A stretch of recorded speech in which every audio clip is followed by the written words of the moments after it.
नहीं सका डोकरा काला सकबे ओकर तो मुंह चर चर चर चर करत हो डोकरा ओए मैं तो ओ कथो डोकरा काय कथा सो ओ कथो डोकरा मैं नहीं सका डोकरा भाई के चुप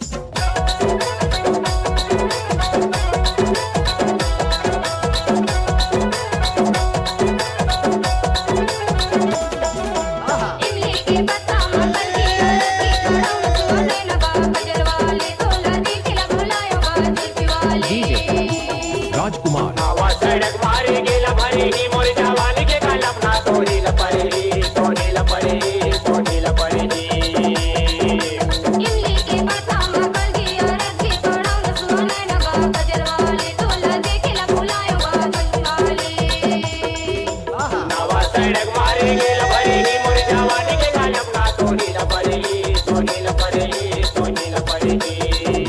राजकुमार बंडो घरी मां बर्फी परिला कोरिच खाबोगा